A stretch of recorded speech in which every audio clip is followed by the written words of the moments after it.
guys, welcome back to the channel. My name's Sophie Sprocket and we are converting a van into a motorhome because why not? Life is for living.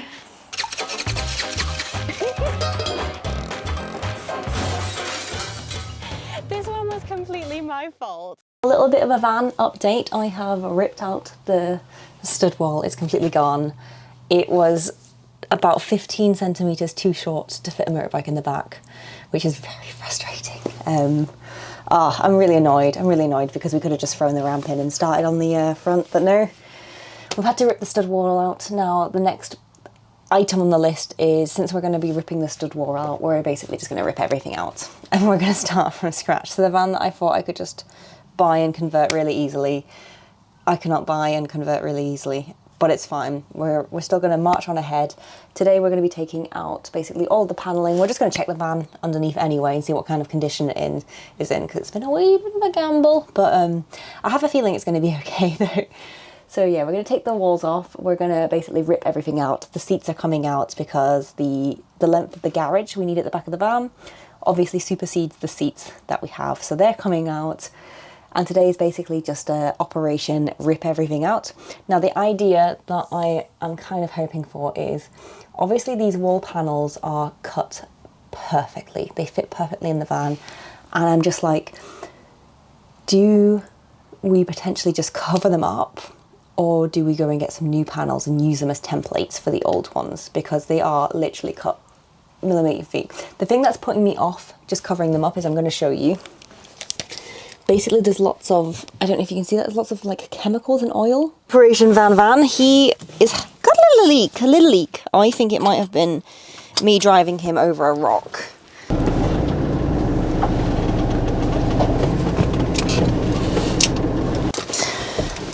Okay, so where are we up to? I've had to tie my hair back because power tools.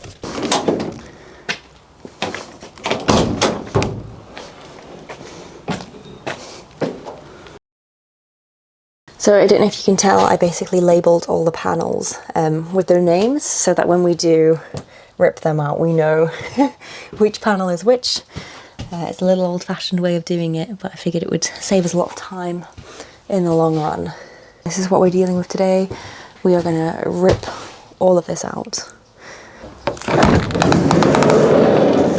Basically there's lots of, I don't know if you can see that, there's lots of like chemicals and oil. Now obviously this is previously a highways maintenance van, so I don't actually know what kind of chemicals there are in them. So I kind of just want to rip it out and start afresh, because I don't know what I'm dealing with ultimately at the end of the day. But yeah, so other than that, we've got a fantastic day to do it.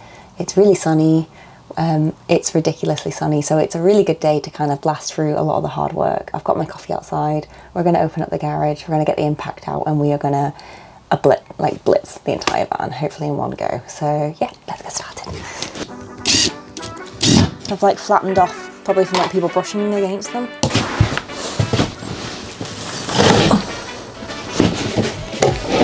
This one got a little damage. That's not a worry, is it?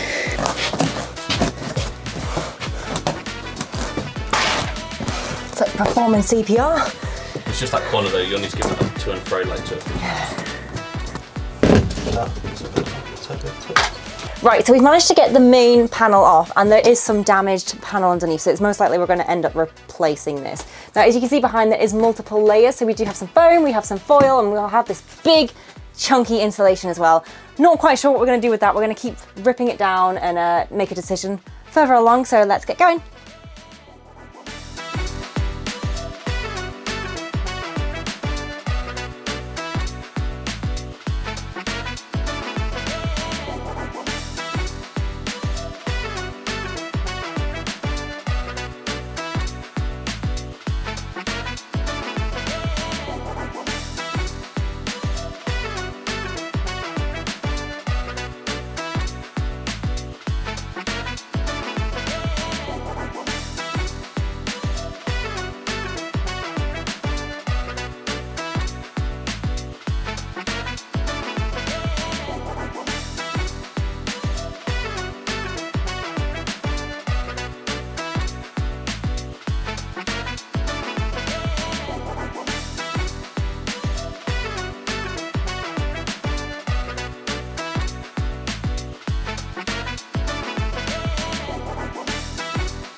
having a coffee break. We've removed 2 panels so far. There's quite a lot more to remove. This weather is so hot, it's so hot. I think I'm gonna have to do I think I deserve a cheeky Starbucks at lunchtime. I have to go do a little cheeky coffee run. I'm sweating, absolutely sweating, guys, it's so hot.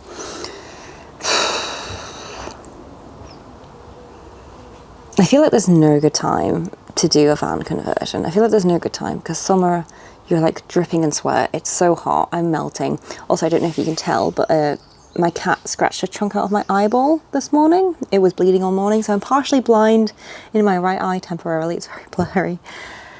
And I'm just, oh my God, I'm suffering. I'm suffering in this heat. I can't complain. We don't get it often, but, and if it was in winter, I'd be like complaining I'm cold. So it is what it is. Crack on. Yeah, they're not connected. So this is live while in reverse, apparently. It's not actually connected, and this has been connected somehow. So I'm going to put them all back, but obviously that'll be when we start the wiring work. We need to have a look. But can you see how much space is up there? This is also the sort of thing we'll probably want to insulate as well. Yeah. But this is why we'll put plastic tubing through all of this if possible. Okay. Okay, if you're sure. So tempting to pour Monster through one of these holes on you. Yeah. Okay, if you're sure. Okay. Okay, you definitely? Yeah. You okay? Oh yeah, it doesn't move with the impact. But sure, shall I tighten it then? No, leave that there. Go get me the can of lube on the coax in the garage. Well, I don't know which one. What's the label there? It'll be like chain lube, dry lube. It's just dry lube, wet lube, all weather. Get dry lube. There you go. Put your hand up. How much do you want in your hand?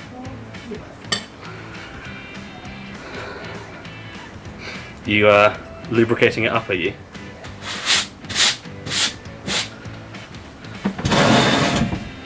It's annoying because the problem we've got is either we take this bolt out or we put the others back in to secure the chair. Okay, so we've hit a bit of a predicament. Basically, we can't get the final screw out to take this chair out. It's rusted all the way through. It's being such a nightmare. I am losing my wits end. I just can't get it out. We've tried level 4 on the impact. We've been working our way from level 1 to level 4. We've tried level 4. Gareth basically can't hold the spanner anymore. The spanner's getting hot underneath.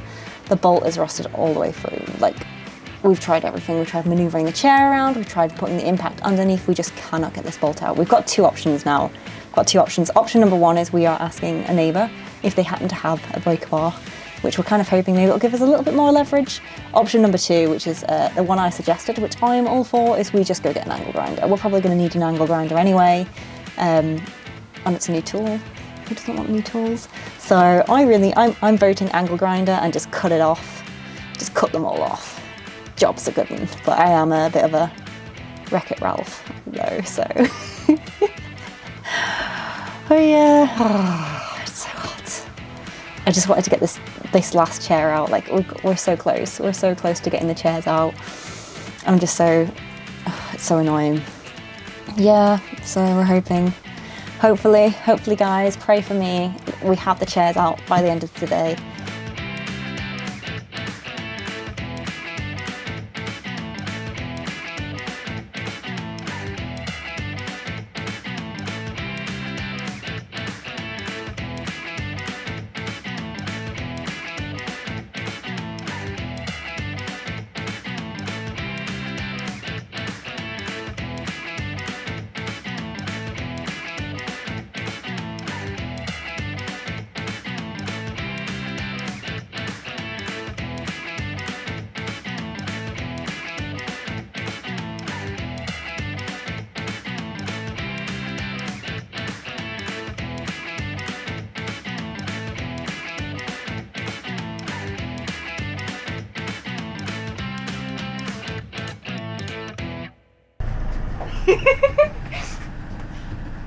Yeah, just because then it gives us access. No, I mean that's a great shout. It's just really hard to stand up in a moving vehicle. How does it feel to be a van extraordinaire?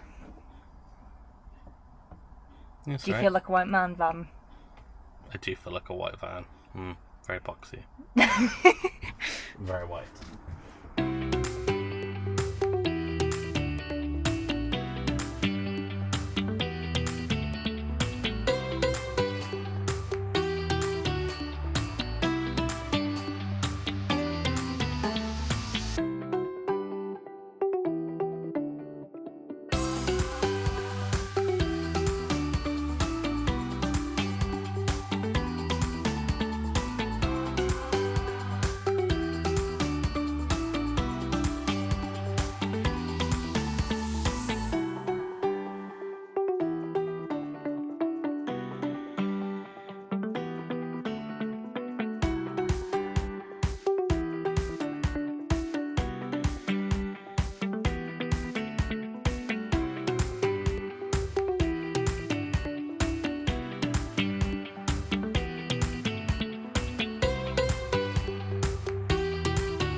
Okay guys, so I'm going to call it quits for the day. I'm really tired, I'm really exhausted, it's starting to get dark.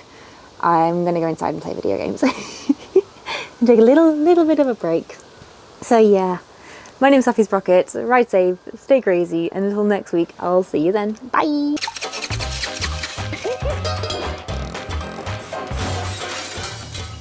This one was completely my fault.